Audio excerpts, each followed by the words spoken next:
So I'm going to ignite the engines and go for the liftoff now. My goal is to talk about changing the rules in science, technology, and space exploration, with a special emphasis on space exploration.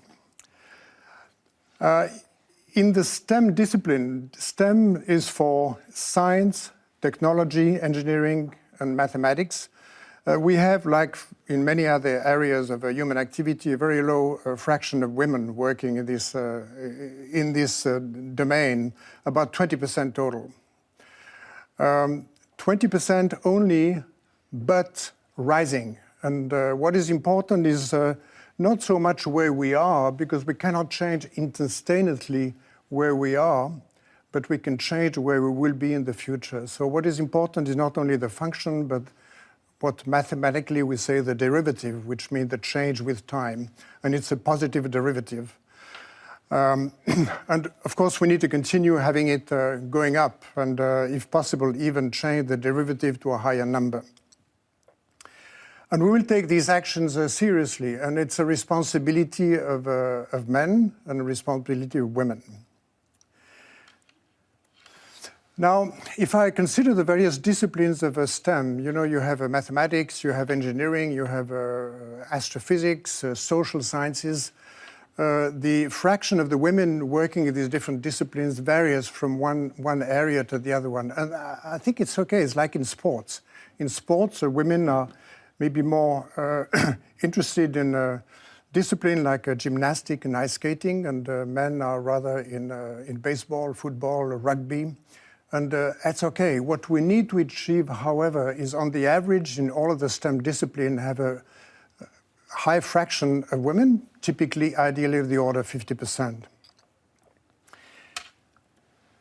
Now, if you look at these curves, and we can focus especially on the section of this graph between the year 2000 and 2019, which is the limit to which this graph was generated. You see there's a small fraction of women engineers, but pretty high fraction of women working in the social sciences.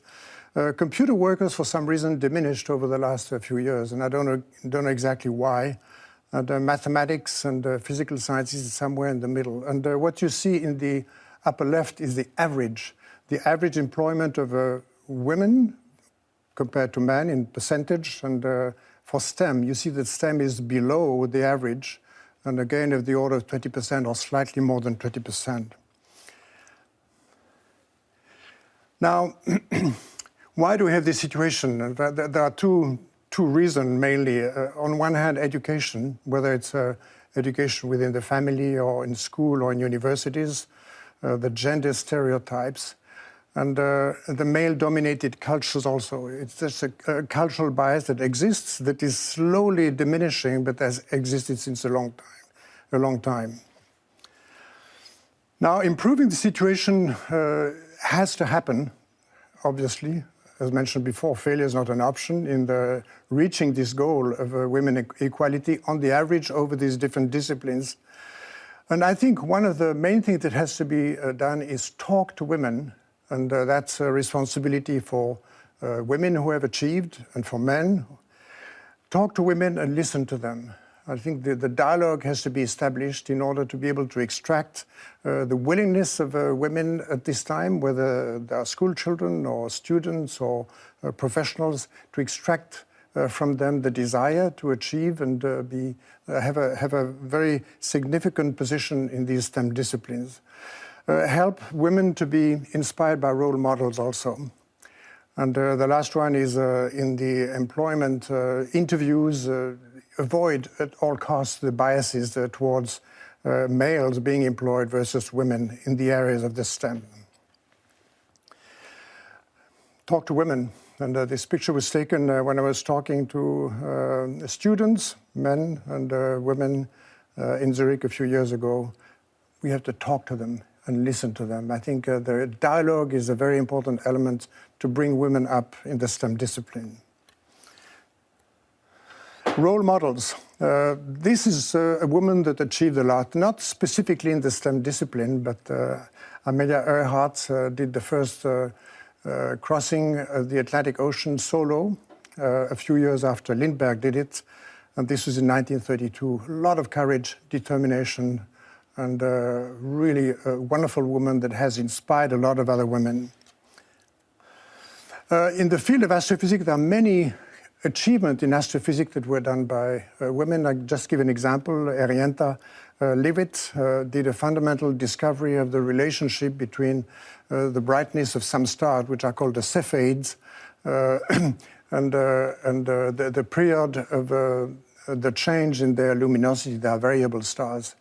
Another one, I don't have a slide on this, is Cecilia Payne-Gaposchkin, who discovered in 1925 approximately that the source of energy in stars, including the sun, is from the burning, nuclear burning of hydrogen at the center of the star, transforming it to helium, and that's the source of energy of the star. This is a fundamental discovery, and it opened up a whole area of research in astrophysics.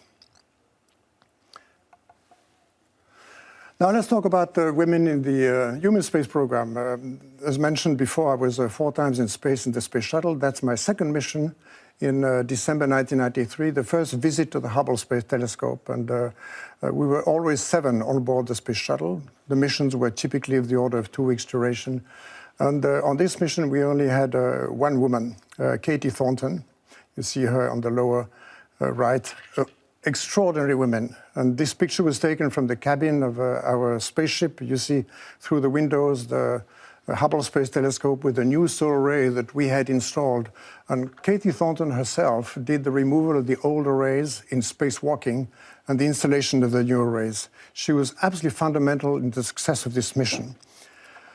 Now, this is a view of the space shuttle, picture taken from the International Space Station. The shuttle is flying over the west part of Switzerland. It's over the Jura Mountains, just north of Lausanne. You see Lausanne on the left-hand side.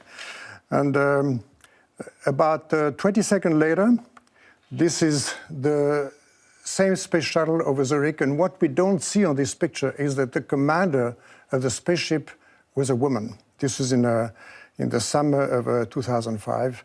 Eileen Collins has been the first commander, I write here CDR, commander of the space shuttle. There have been others, but this is the first one. And we don't see this on the picture, but the spaceship that you see here is commanded by a woman.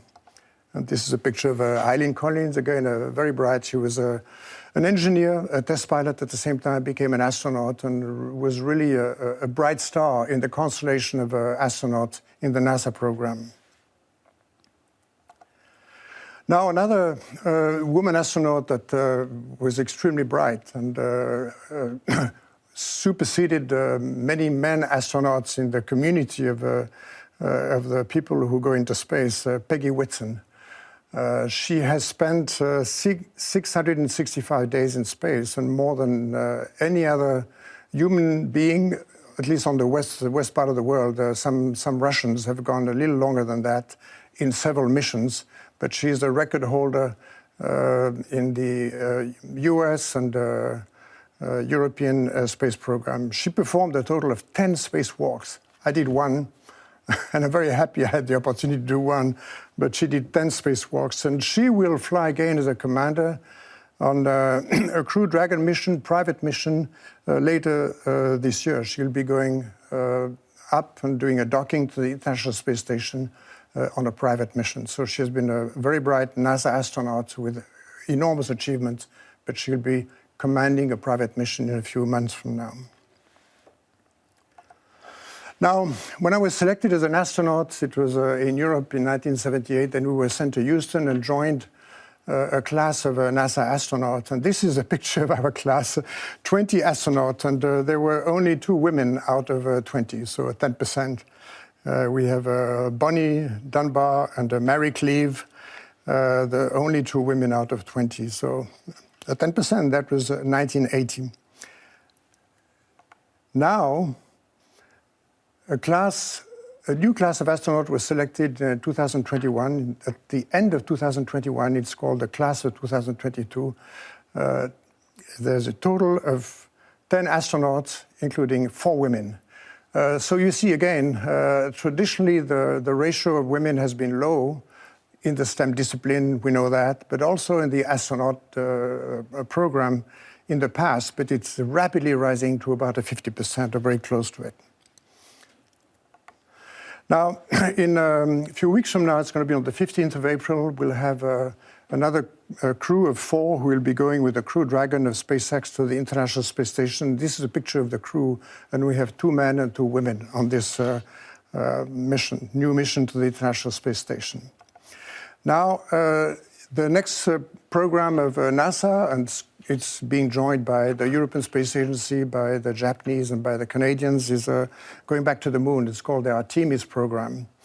And NASA, about a year ago, selected a total of 18 astronauts for this return to the moon program, including 9 women, exactly 50%. And I pointed these out with a little yellow tag on this picture, showing the future Artemis astronauts, exactly 50% of women.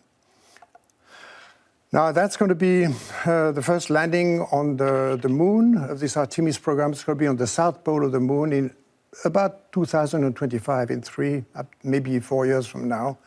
And the commander will be a woman, and the one who will first set foot on the surface of the moon will be a woman. First woman moonwalker in a few years from now. And the European Space Agency is also selecting a new class of astronauts. They will be finally selected between 4 and 6 astronauts at the end of this year, end of 2022, and they've insisted that they want to have more diversity, respectively more women in this program. And I'm convinced that among the 4 that will be selected, there will be at least 1 woman, if not more. And that's my last slide, gender equality. So there were 2 parts in my presentation. The relatively low number we have in STEM now, but with an upward slope, which is encouraging. And the second part was the very clear presence of women with, I would say, basically equality at this time in the human space program, at least in the USA. And hopefully this is a source of a strong motivation for all women in all disciplines. Thanks for your attention.